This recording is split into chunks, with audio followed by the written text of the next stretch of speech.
All right, hello everyone, and welcome to another episode of Enlightened Gardener, where I share all the joy of the plant journey with you. My name is John, and today I want to show you how I help get spider mites under control. So spider mites can be one of the more annoying plant pests to deal with because you have to take the plants from wherever they are and move them to another location to treat them, and then you have to let them dry, and you have to bring them back.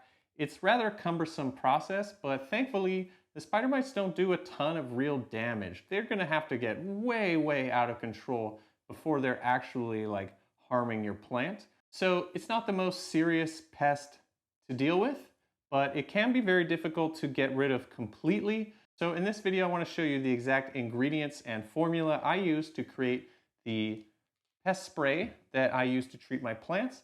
Now, before we jump into the ingredients and the formula, I wanna talk about detection.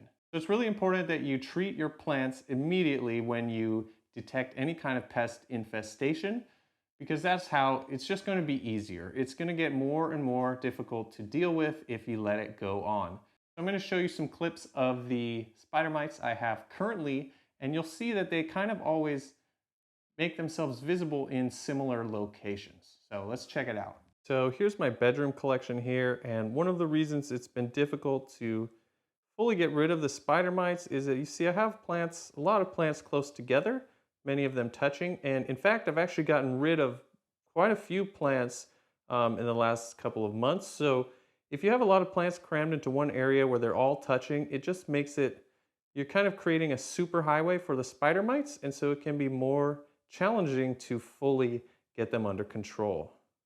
Okay, so here if you look in the center of the screen where that leaf folds, you can see the webs spanning across that. So anytime there's little gaps on the leaves, that can be a good place to check because the webbing will often be visible there. So I'm not really seeing any at the moment on this alocasia, but you can see here where the lobes are on the leaves. That would be an excellent place to check. So I'm not seeing a ton I can show you right now, but here in these axils, between the leaves and the stems for this petiole, that's an excellent place to check. You'll often see the webbing spanning across those sections. Okay, so let's talk about the formula. So I've got some soap here, I've got some neem oil, and I have my spray bottle and a teaspoon. So I've almost always heard everyone say, do not use dish soap. And occasionally someone will say, definitely use dish soap. So you'll have to make up your own mind about that. I'm using this Dr. Bronner stuff. It's not going to harm the plants when you follow the formula, and something harsher like dish soap might. So I have many times just eyeballed this solution and added too much soap, and it causes leaf burn, so like browning on the edges. It's called necrosis. I've seen that many times as a direct result of improperly mixing this spray, so I recommend you stick to the formula and use a mild soap like this. Now for the neem oil, this is just the one I happen to get off of Amazon. The cold pressed neem oil has a higher concentration of azadirachtin, which is the chemical compound that is going to provide the pest control. So it's actually like a nervous system inhibitor. So the pests will ingest that, and it totally messes up their system so that they stop eating, they stop caring for themselves, they stop mating, and so they just kind of have a long, slow death, actually. But hopefully the soap will kill a lot of them immediately. The oil will smother some of them, and then that compound in there is going to handle, hopefully, the majority of them. Now, a lot of times people say that this neem oil, that azadirachtin, will start to break down in water very quickly. Somewhere in 8 to 24 hours, it all breaks down. So you want to mix this and use it, in that one batch.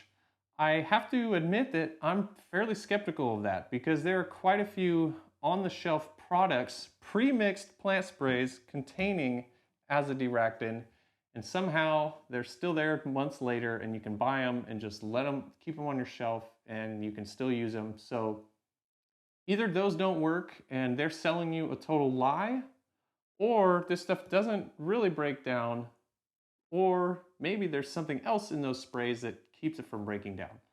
I don't know, but I would recommend you try and mix a batch and use it within a couple days or so. If you are going to repeat the treatment a week later, definitely I would recommend making a fresh batch then. Okay, so what's the formula? So, got a teaspoon here, a 32-ounce spray bottle. If you have a 1-liter spray bottle, that's close enough.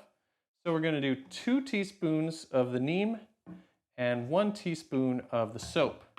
We're gonna mix it with warm water so that it mixes up really well. And they're gonna have to shake it a lot throughout the entire spraying process because it doesn't really mix. Like, it's not gonna become one homogeneous liquid. It's gonna need to be shaken and agitated the entire time.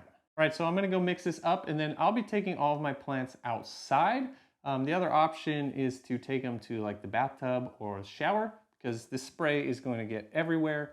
So luckily here in California, it's not too cold today, so I'm gonna take everything outside. So we better get started. So the nice thing about being able to treat the plants outside is you can put them all in a single location and then just go nuts with the spray, as opposed to doing several trips to the shower. And then as you're doing this, remember you do need to shake the mixture constantly since the oil and water don't ever fully mix.